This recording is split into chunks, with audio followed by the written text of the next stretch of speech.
So, Hello, everyone. good morning. Good Hello. morning, everyone. Today is 21st of October, 2023, and we are about to start another great Saturday where we are together to learn a little bit of what and who we are. And let me just organize here the computer in a different format, and then we will start. Let me just put you guys here. It'll be a bit better for me. Here we go. Can I just say that I got some really sad news today. A very loved and pivotal part of our research team died and passed over, and it was such a shock. He did have a brain tumor, and if we can hope that he has a good passing and that he gets home okay. Thank you. Okay, so what are you going to do? Please send the name of the person to us via WhatsApp, and then we will do a vibration during our Pierre Lescudron. Pierre Lescudron. Can you please send by WhatsApp the name? Yes, thank you very much. Because we are already starting our study. So let me start with a quick prayer. Father, that art in heaven, here we are once again, together in your name, gathered between friends from today and from the past, from both sides of the life, to this beautiful opportunity to learn about mediumship, how to handle it, how to use it in your name, with charity. So be with us, Father, through our study and through the day. So be it. So, Amen. Let me share with you all a book. Today I'll cut a bit short our study because I want to speak about our new steps from our frequent participants of our study into our mediumship meetings, okay? So I'll give some instructions, I'll give some tips, if you like. And even today, if some of you want to, from the persons that we have spoken already, if some of you want to join our meeting today to see how the meeting is, we can contemplate that, okay? We have stopped on the item 211, and as we haven't moved that far, I think it's interesting to go back just to read and make one or two comments, and then we continue. The main difficulty encountered in most novices mediums involves having to deal with less evolved spirits. This is something that anyone can be facing, if it's medium, if it's not medium, if it's a new medium, if it's an experienced medium, doesn't matter, okay? And they should consider themselves fortunate in such spirits are mere frivolous. All the attention should be employed not to allow them to gain a foothold, for once they are firmly attached or not always easy to break free from them. So this is another thing that is important to all of us in any step of the way, to be concerned about what we do, day to day, because what we do is what give them the possibility to have a foothold in our lives or not. So with our actions, with our behaviors, with our choices, practicing good and charity, this is what will protect us on the way. This is of paramount importance, especially at the beginning. I would say this is a paramount importance all the way, right? Because it's not because you had 20 years experience and you think you know everything that you are protected against yourself. Pay attention to what I'm saying. Protected against yourself. Why I'm saying that? Because we are the ones that promote the cracks in front of ourselves, the stones in front of ourselves, with our choices, with our behaviors, with what we think, oh, is very normal, I always did. This is the type of thing that we will encounter in our pathway that will make our life more difficult. Things like alcohol, drugs, sex, everything unbalanced will create a bit of stones in our way. All right. Then something that's even more complicated, our mouth, our words, because we think we do everything correct, but our thoughts and what comes out from our mouth sometimes is the worst of everything, because we blame everyone. I'm not going to go in depth with that here, but we need to be attentive in what we say, to whom we say, when we say. That's very important. Hi, Denise. Hi. Yeah. Okay. I understand how we can protect ourselves by praying our faults, what we say. But how do you do it? Because we have family, like is pretty much affected by what happens to our kids, to our husband, to our mothers. So, and how we protect, because we cannot control what they think, what they say. How do you protect yourself? Because if they get affected by it, of course, it's going to be hard to not be affected when you see someone else that you love. Mm-hmm. How do you do that? Very, very important question. First of all, pray is very important, but pray is not everything. Mhm. Pray without actions has no effect. If you pray all day, but that particular hour of the day, you decide to drug yourself, to drink a lot, to do anything stupid,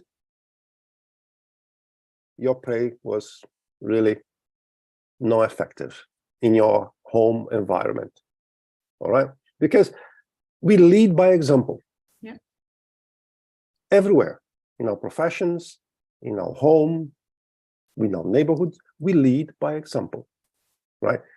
Of course, we are in a family that, let's say, a couple with 3 kids.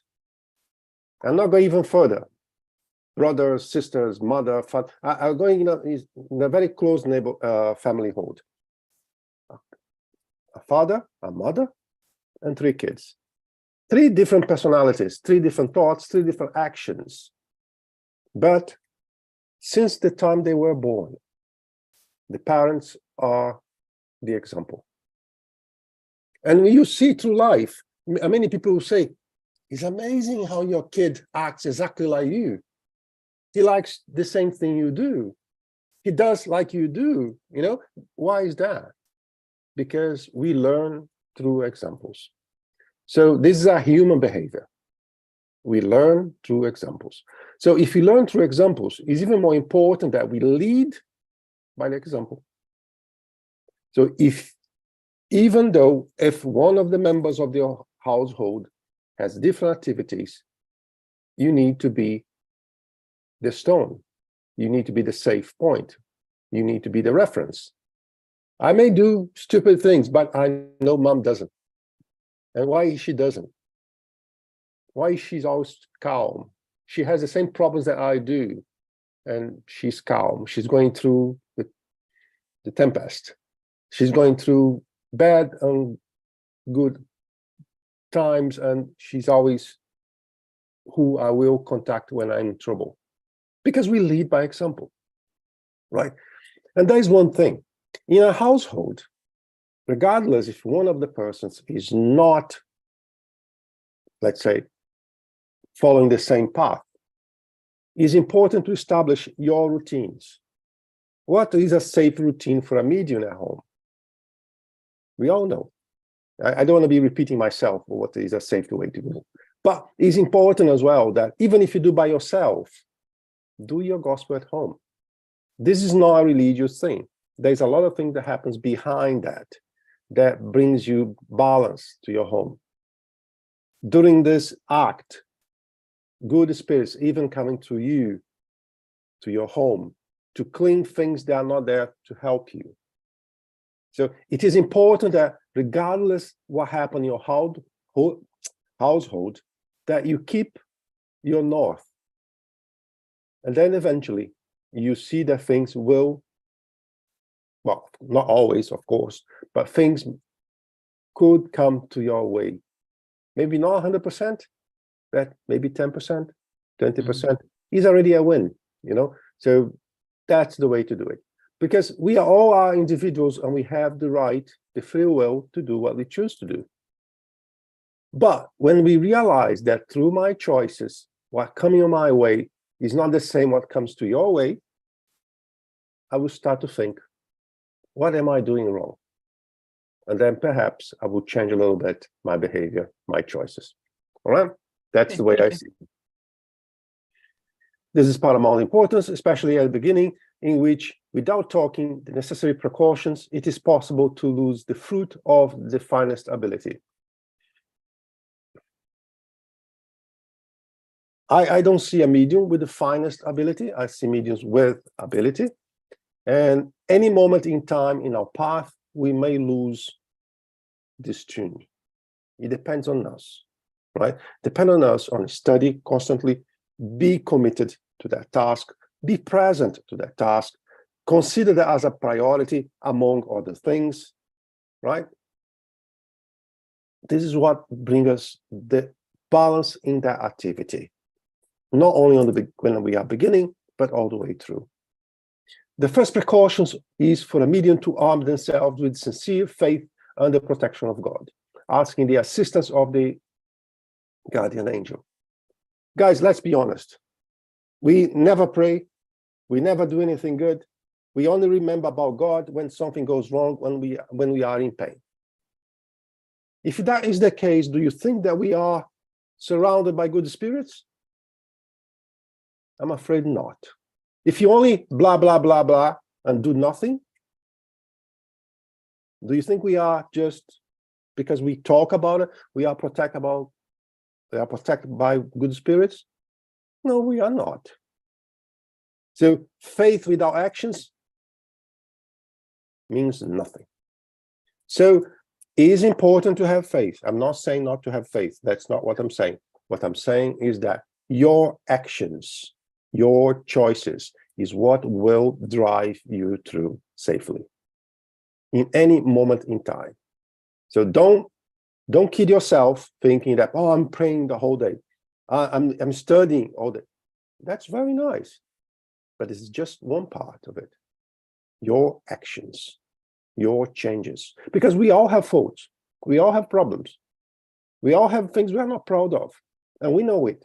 We know all of it. Then is our time to change what we are not proud of. That's our opportunity to do what will grant us a better spiritual friendship. That's to everyone in any moment in time. The spirit is always good, whereas familiar spirits who are attuned to the good or bad qualities of the medium, may be frivolous or even evil. Now we're starting from here, I believe. The second precaution is for them to dedicate themselves with a scrupulous care to recognize through all the indications that experience offers. We are constantly learning when we are mediums, when we participate on mediumship meetings, when we do everything. We are constantly learning. So there is no one who knows everything. The nature of the first communicating spirits whom it is always prudent to distrust. I would say that through the path on mediumship, we always need to be attentive to identify the key elements that will allow us to identify the true nature of the spirit. If the indications are suspect, they should fervently appeal to the guardian angel and repel the evil spirit with all they might in order to discourage it by showing that it cannot receive them.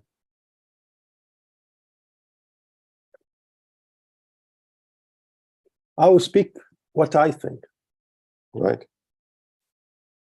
We are surrounded by spirits, good, bad, frivolous, you name it. And when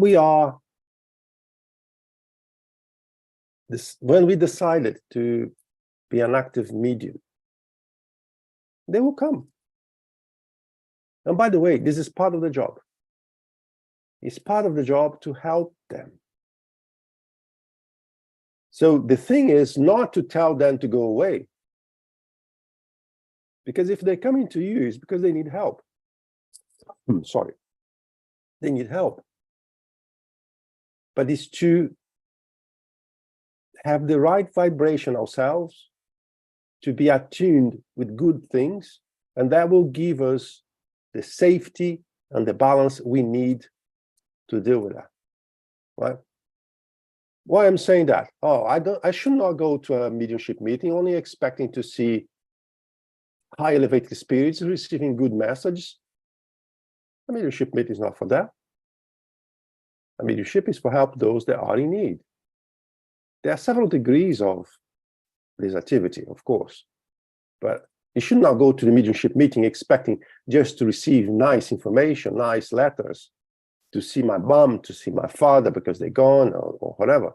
That's not what a mediumship is for. That's not what a mediumship meeting is for, okay? That is why a study of the doctrine beforehand is indispensable if the medium intends to avoid the trouble that is inseparable from the lack of experience. That is indeed very important, right? We should study, but not only before, but always, right? But what he says here, avoid the trouble because of lack of experience. My way of seeing things, you may learn the theory, but until you practice, it's just a theory. It's like anything in your life. You learn how to do a cake. You study how to do that cake for 10 years. You know all the ingredients. You know step by step how to prepare that cake. But what's going to happen when you do your first cake? Some of you may have a marvelous and delicious cake on the first opportunity. But the great majority of you, you have something that you will not be proud of when you see your cake. Well, I did everything right. Something is missing on that cake. What did I miss? Perhaps all the ingredients are there. Everything you learn is there, but something is missing. And this only will come with practice. Fully developed instructions for this matter may be found in the chapter on obsession and the identity of the spirits. I think I told here last time that I encourage everyone to study about obsession, right? Because that is important. Even if you are not mediums, but if you are spiritists, to be able to recognize some of the possible cases with ourselves and with others around us is very difficult. Even to someone that's very experienced on this matter, it's very difficult. But if you don't have any notion, it'll be even more difficult, you know, so it's better to have at least some information. The identity of the spirits is always something tricky as well. I may come to you saying that I'm Napoleon Bonaparte. You don't see me. You don't hear me. I just wrote in the piece of paper that I'm Napoleon Bonaparte. What should I do with that? How can I identify if it really is him? Does it matter if it's him or not? There's only one way that we can identify the nature of the spirit.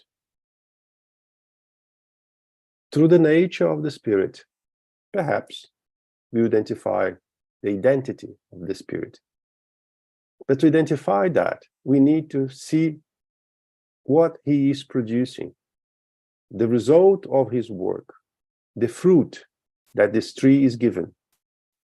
That's the only way to know if it's a good spirit or not. Checking the results of the spirit, or what he or she does. Because I don't call spirit it, I call he or she. And the result of what they do is good, is already a good start. And with the frequency, within time, you start to create a good relationship and confidence in what this spirit does. And then eventually he may give you a name, but the name is not important. The name is not important. Important is what he or she does. Okay? Here we will limit ourselves to stating that beside language, we can consider infallible indications of less evolved spirits as including all useless or childish signs, figures, and symbols, and any kind of bizarre, irregular, unintentionally malformed writing, whether exaggerated in size, ridiculous, and unusual in form. Okay, it's fair what he's saying here, but we need to be careful. Because some spirits, regardless their elevation, they come to us showing a very simple figure, very simple way of talking or writing. And it doesn't mean that he's a frivolous spirit, not at all. It means that sometimes there was the incarnation that he felt that was more positive for his existence, and he decided to appear with that simplistic appearance. Sometimes even when you're talking to the spirits in a meeting, they speak with the wrong words. Yes, they do, for purpose.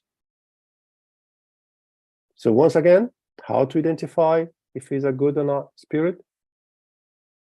Through the results of what he or she does.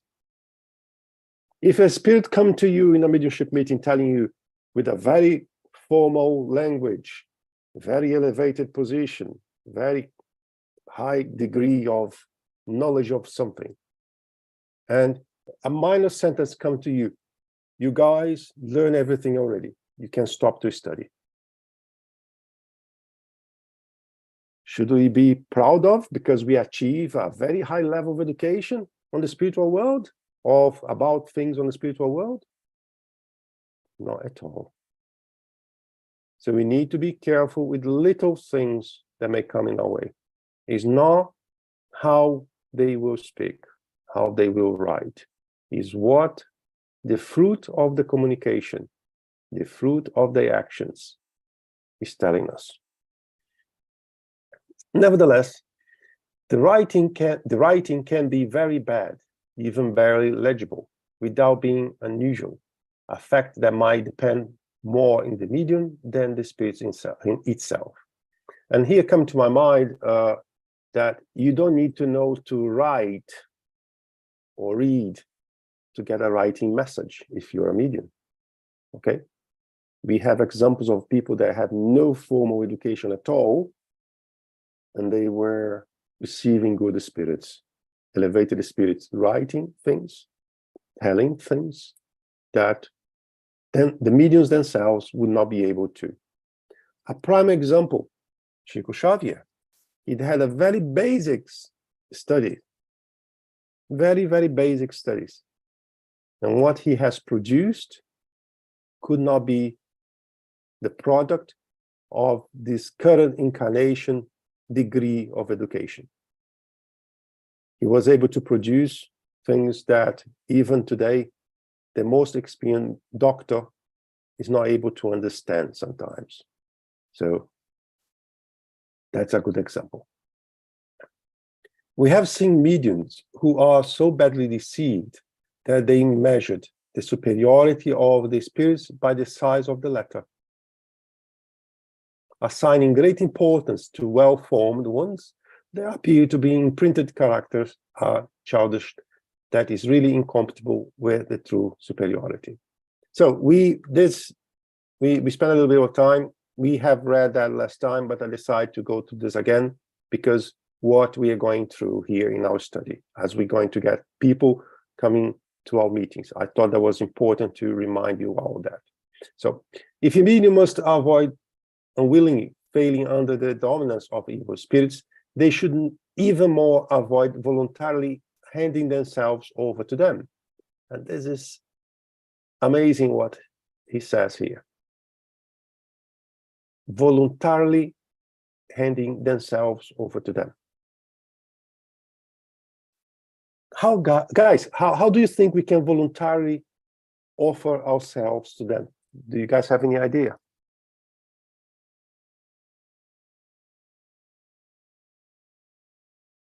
Your fault if your mouth, if you're talking, if you're not,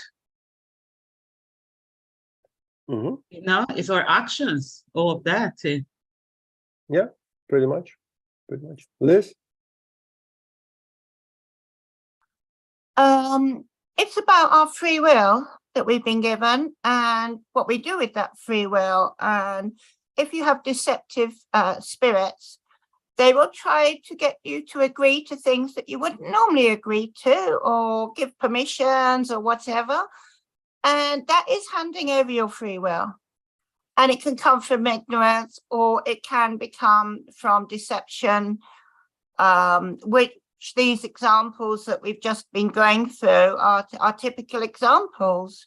And it's only with the discernment that you have and that you build up through experience that you don't unknowingly give your permission to them with whatever they're asking for or believing.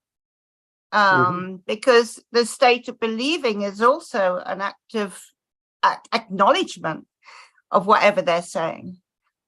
Yeah, there's a way of saying that as well. That's correct. An uncontrolled desire to write should not lead them to believe in the first spirit that comes along, not even with the intentions of freeing themselves from it later, or when it no longer serves them. Anyone will suffer the consequences of asking for assistance in any matter whatsoever from an evil spirit who may demand a very steep price for its service. We need to be careful what we ask for. We need to be very careful what we ask for in life, right? Some individuals who have become impatient with a mediumistic development because it seems to be progressing. Hi, Osoli. Hi all. Hey, good morning. I beg your pardon because I came a little bit later. My computer sometimes I can't open. I must say something about this one because I think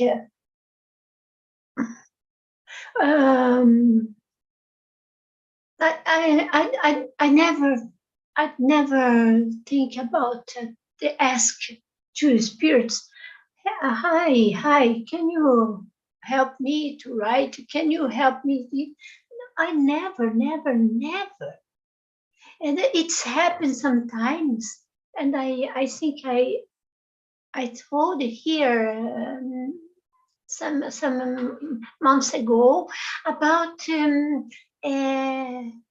become music, become something, and this is it is spontaneous. I don't know. It's suddenly, and I must just write this quickly, or I forget. I forget if I don't speak write quickly. Sit and write and write. But to ask to an spirit, I would like to write, and it never happens. And I didn't know about it. I know that when we need something very, very, very important, so I ask to our protector, protector, you see, but I don't see, I don't know, so, but I know I have a protector. And I come to me when inspiration to do something, to write something, but I never asked it.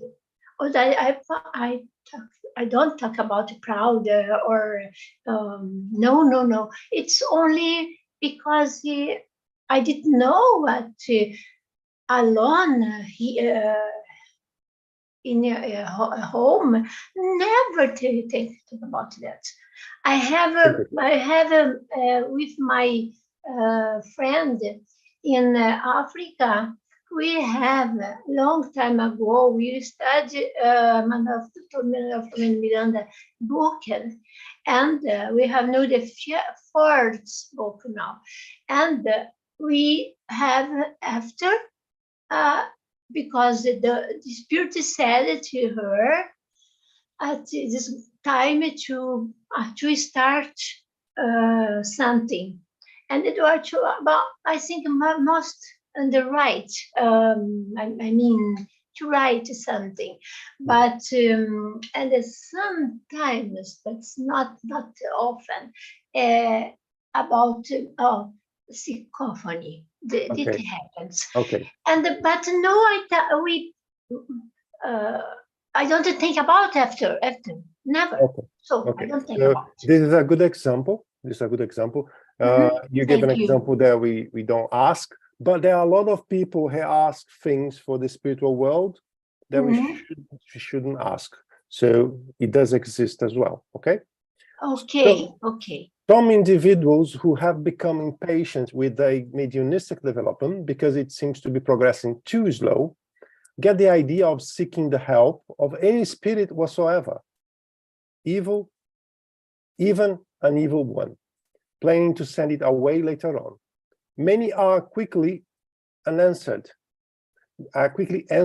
and immediately begin to write. However, the spirit is not all-minding, having been summoned at least resort, show themselves quite imaginable when it comes time to leave. So we don't teach in the Spiritism people to do that, right? We don't do that. What we do is we slowly will progress, we slowly will do, we will do everything that's required to learn in the right piece. We have known mediums who were punished for their presumptuousness in thinking that they were strong enough to send such spirits away at will. Let me say something about here. No one should consider that is strong enough to send any spirit away. Not even the most experienced medium. Because we don't send the spirit away. How can I send a spirit away? He's free to go whenever he wants to go. The thing is, I can protect myself with everything we say over and over again about our choices, our actions. But on the spirit, it can go left and right. Do not believe that we can send a spirit away. Hi, Viola. Hi, Guilherme. I just want to express my personal opinion that everything we ask God, it gets heard. They do hear it. They might not hear it immediately, but they do hear it. And those requests, they form part of our vibration. And a lot of them may be answered if it's for our own development or for good purposes. And maybe they may not form part of this life, but they might form something in the other world. So the spirits will try to shape our wishes into reality, towards what we really want, towards how we want to work, towards how we want to help. What stops them from acting immediately is our own behavior, as you said earlier. So the things that we have done in the past and the things that still impact us now will act as a barrier from developing sometimes the thing that we wish to develop them straight away. They will come eventually, hopefully, but not as we want, but as our own vibration harmonizes with the spiritual world.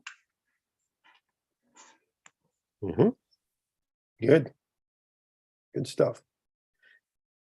And just one thing I would like to mention, Rafaela. We may pray, we may ask. If we don't act, they are just words. We may ask for something to go, even to God. He will give you what you need to prove that what you're asking is really what you want to do. But if you don't, that was just asking, right?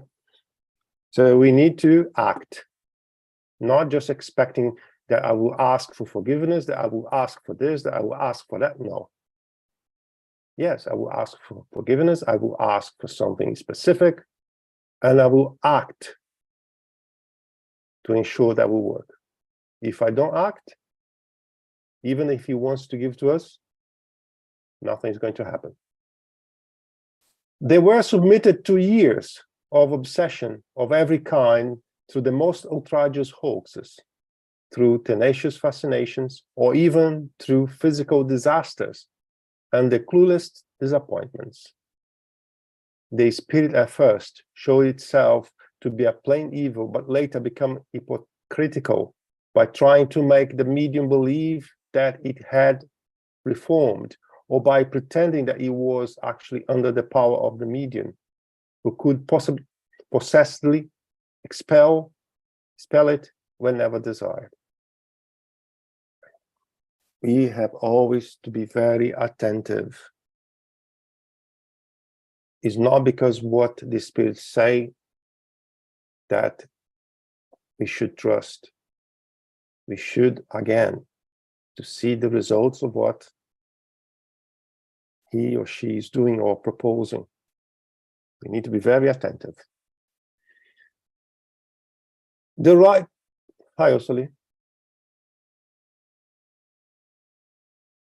I must ask again, Guilherme, it is common that people, it's only ask because I don't know, really don't know. It's common people, they are medium and they have knowledge, order, they studied, and then do alone home when try to talk to a spirit and ask if he who can help something, because to me this is I really must to say it's not, I never had tried this one.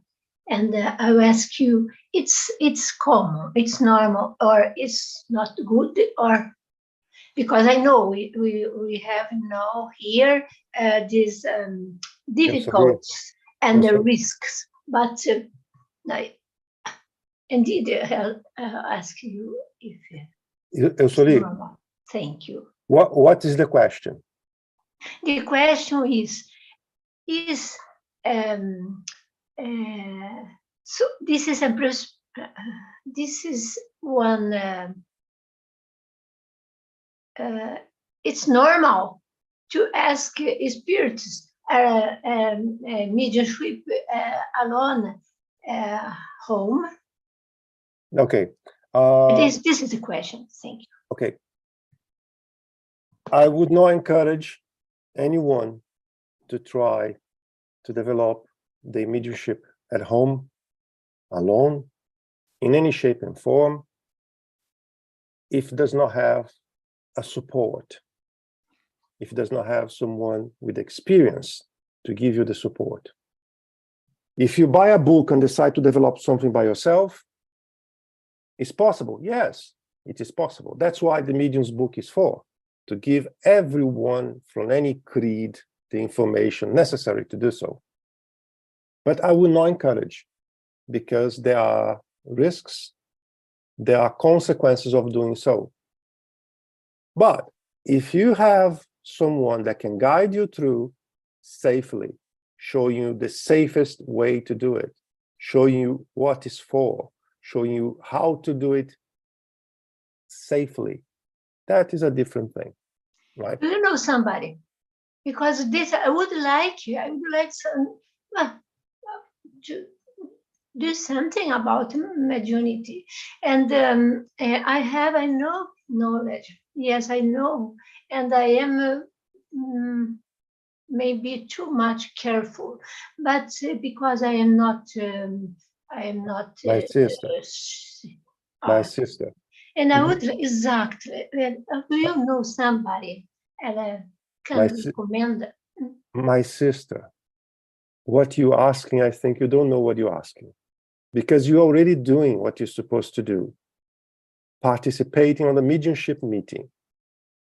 So I would not recommend you to do anything different than that, because you may find someone that will drive you through a path that you don't want. Okay? Thank you. Thank you. All right. So guys, what I'm going to do, does anyone have any other question, want to say anything else? Because I want to give like 15 minutes, 20 minutes to talk about mediumship meeting, virtual mediumship meetings. Any question, any comment? Munir, do you want to comment anything before we move to? No, not really. No, thanks, No. Glenn. Okay, I see you very quiet today. Well, guys, let me stop here for a moment. Sharing the book. Let me save the book. Let me stop sharing the book. Okay. So we are coming to a point where we have already discussed with some of you that after a period of time of you studying with us, we'll open the possibility to you to join our mediumship meetings, right? Our virtual mediumship meetings. Now, I have received already the feedback from the people that are interested. What I will do, I will include your names in the group of this meeting, and I will share the link of this meeting in this group, okay? The meeting starts 11:45 and finish like an hour after. Sometimes it's shorter, sometimes it's a bit longer, but normally it's less than an hour, okay? So what is important to know? To participate in a meeting, mediumship meeting, virtual mediumship meeting, we should have a calm place in our home to do so. We should not be doing something beside someone watching TV. I should not be doing something in my garden when the kids are playing football. Nothing like that. We should find a place that's calm, safe to do this activity, because it is a serious activity. Okay? What else is important? To know how things work. A virtual mediumship meeting is exactly the same as a face-to-face meeting. The difference is we are at home. So what are the risks? The same risks as you would have if you decide to go in the presential face-to-face mediumship meeting. Because the risks are within ourselves. I am the risk if I decide to go to a presential meeting or participate in a virtual meeting. Because a lot of people think that I'm safe only in the Spirit Center. And that's not true. I'm safe when I have the required balance, the equilibrium in my life. And then I'm safe anywhere I am. So this is important to know. How does it happen, that virtual mediumship meeting? May sound different for you all, but after you participate on the meetings, you start to feel like it seems like I'm in a real meeting. I'm in a face-to-face meeting, because I start to share opinions, I start to share vibrations, I start to feel like I'm around a single table. And this is described by mediums in the several meetings we have. How to interpret that? Well, there are the fluidic relationships. There are the participation of our benefactors. There are the whole support like we have when we are in a presential meeting. What should I be attentive? One, I'm using an electronic device. And as if you all are familiar with your electronic device because you are here studying, you know what you're supposed to be attentive of. The equipment needs to be powered. The equipment needs to be stable. It is ideal that you are sitting in a comfortable chair, possibly with a table in front of you, so where you can also have a piece of paper, pen and paper with you. So if you feel the urge to write, you are prepared to do so.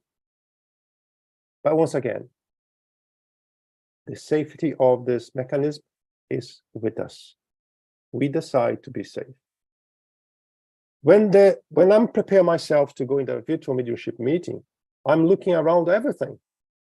I'm looking around to see if I'm not supposed to receive someone in my house at that particular moment, ringing my doorbell, if I'm not left anything cooking on my stove. Oh dear, and I'll leave for 2 minutes. You already broke the chain, your connections with the meeting.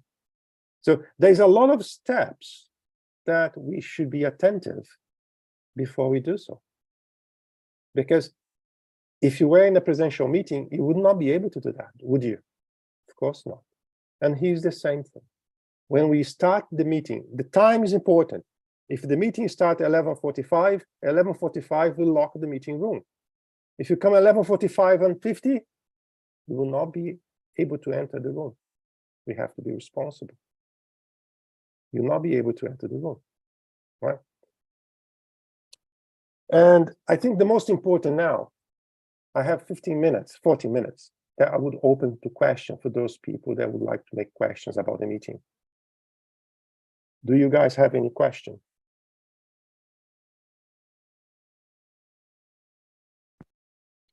Guilherme, Yes? how it works when the spirits are participating in the meeting, when the spirits are close to us, and is it true that we should have like a church or a temple or something that we can direct them to that location close by? I never heard that before, to be honest. I never heard that before, Adriana. What is your fear? No, it's not a fear. It's just, I mean, I heard that sometimes the spirits that are close to us, and let's suppose that is an obsessor or something, that we are in the meeting and they are not going far away, and we are in the process to work with them. And when we would like to direct them to location, it seems like, okay, we cannot direct them to Brazil, for example, because sometimes they cannot accept. They are from Europe and they would like to be close to here, right? So in this kind of, it's just because I am starting mediumship meetings in another, in the Spirit Center in Brazil, virtual one also. We are in this process. And one friend of mine started hearing something at home. And then we discussed how would be the best approach. And the best approach suggested was, okay, let's focus on a church or a temple close by. Then we can direct them to that location, because they could not accept to move to other country, for example. Is the approach that we are using. I would like to share and see if it makes sense for the group also. I will not comment on the characteristics of the other group. Okay. Right. We don't do it here because we understand things in a different way. Right. When we are in a virtual mediumship meeting, it's like we are already inside the Spirit Center. And the spirit is not there alone in your place. Behind this question is always the question that comes, will the spirits remain in my place with me? And that's very natural. And no, it doesn't. The spirit is in your home the same way like he is in your home when you go in a face-to-face meeting. Because a lot of people think that because I'm in the physical spirit center, that the spirit will remain inside the spirit center. The spirit goes where the wind flows. And if your attitudes are not balanced according what we recommend, you are kind of invite them to be with you all day. But that's on you. That's not on the meeting. That's not on the spirit center. That's on you. That's on, I mean, you, us, right? That's on us. So that makes no sense, that approach to me. And understanding how things work, make us feel comfortable that we don't need to be concerned about that. Regarding that person start to hearing things, that person went to the meeting already because she or he was hearing or feeling something already. Otherwise, she or he would not show interest to go in something like that, right? So this is another thing, right? And that's what we call wake-up call. Quite often, mediums are mediums, and they do nothing until they receive the wake-up call. That is having experiences at home that are unpleasant sometimes, on the streets and things like that. But if you are a medium 24/7, means that if you are a medium that has the ability to listen to the spirits, you may be listening to the spirits 24/7. It's not because of a meeting here or there. Okay. Hi, Rafaela, I see your hand. Hi, Guilherme. I just want to share an experience I've had in the past. Is it with a virtual mediumship meeting? Everything's very important because there was a big mistake. So when I took place in mediumships meetings, and when they finished, the mediums, they gathered to talk about what had happened and how they felt and how the experiences they felt from the magnetism, from the spirit. And the mediums were very close to each other. And then often the next day they would talk about it again. And they would say, oh, I felt this last night. I dreamt with this last night. And combined with that, their behavior had a little bit of negative. They weren't necessarily talking about these spirits, but they were talking about other people's lives. And what happened is, as the work progressed, it became more and more difficult. And the imbalances came through their lives. They were talking about the spirits like straight after for hours, and it became an addiction. So my personal experience from what I've learned about that is that maybe once the mediumship is finished, avoid any sort of discussion and any kind of negative things you want to say about the other person's behavior, either to do with the mediumship or not, should be avoided. Let me jump here because of the time, okay? When we finish our virtual mediumship meeting, we do talk about the experiences on the meeting. That's not a problem. Because on the end of the meeting, the aim of this conversation is to learn about what has happened and what we can do to improve for the future. What Rafaela is telling us are people kind of evoking those spirits to come with them. And that's a different thing, right? When the mediumship is over, when we shut down the Zoom, for example, finished, that's it. You should not be thinking about that spirit here or there because we are kind of evoking. But that's not the meeting. This is the individual again. And one other thing that she was saying, well, people trying to, well, this is individual. People that are not well orientated may do things that are not very clever, to be honest. And then the consequences of this attitude, we may suffer. Hi, Mulia. Hello, Guilherme. Hi, everyone. Yeah, what I was going to say is that in more than one place where I had the opportunity to join a mediumship group, it was always said, what happens in the mediumship room stays in the mediumship room. You may discuss at the end of the meeting, exchange experiences. It's important also for the development of mediumship. But you know, you leave the room, forget it. You know, don't talk about what happened inside the room. That was basically, you know, what I experienced in the more than one mediumship group. Totally, Munir. That's the way to go. That's the way to go. Hi, Ana Paula. Hi. I just want to say something to help the observation that the one before Rafaela did about the what's happening in the spiritual work, in the spiritual world while we have a mediumship meeting. It's a lot of things that we don't see, but we know that are together with the group.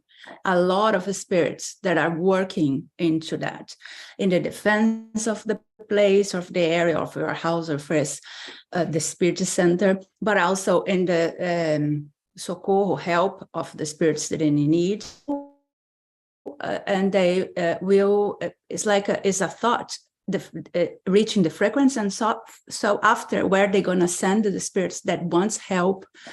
For example, they have this in control. They are 500 years in front of us in the technology also. So they have an organization that we don't see.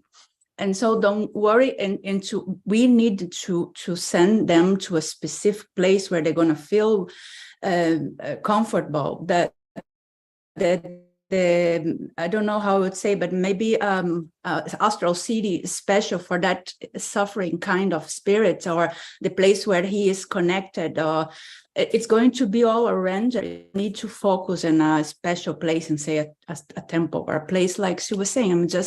I want to bring to her that there is a big work happening around us. So, for example, I have we have a spiritual center here in the apartment beside my house, and I'm not going there and think that they are not in according. I think the spirits that work in our spirit center that is in Denmark, for example, if we are receiving, or if in case someday I receive something or come something, I'm sure they are in according, if it should go to England, or if it's what is going to happen with that problem, that we should worry, because what's happening in the other level, in the other plan, it's much bigger than we can foresee. We just need to use love, and our fluids and our energy is our part. Anna, yeah, what you said does go in line with what we see on the practice, and understanding how things work is paramount, because when we understand, we stop our fears, okay? And the spirit do not remain in our places. The spirit does not remain with us unless I'm calling him to stay with me. That's a different thing. And we are never alone in a serious, organized, experienced mediumship meeting. If I'm going to a place where the person does not know what he does, it's a different matter. If I'm going to a place where people are not serious about it, it's a different matter. If I'm going to a place where people are trying to make money of it, it's another matter. So there are too many different possibilities that none of them go in line with what a serious, well-orientated, with good and reliable spirits are. So we should not mix grapes and apples, because they are two different fruits. And what we do for years, for like, well, maybe more than 2 years now. We have 5 meetings a week, I think, virtual meetings plus the presential ones. And there's no reason to be afraid of such a thing. All right. But of course, we are humans, and we are all vulnerable to questions, vulnerable to fears, vulnerable to what's next, you know, and that's why the practice is for, right? So guys, that's my time, because we have to prepare for the meeting. For the names that we have spoken already, I will add you to the group, and I will share the link in this group. you will be welcome, even if you want today to join, just to watch, to see how we do things, right? And the only thing I will ask you to do is to keep your mic open, because if you do have anything, we will be able to intervene. Okay, but that's all. Okay, so let's do a quick prayer to finish that wonderful session today and to prepare for what is coming. Father, thank you very much for your blessings to be here once again, having this great opportunity to encourage people to the true charity, to encourage people to what's come. That your light and your peace be with us, be in our homes, with our loved ones, bring us the equilibrium that we all need. Be with us, Father. So be it. So, thank you very much, everyone. See you next weekend. Thank Bye-bye. you.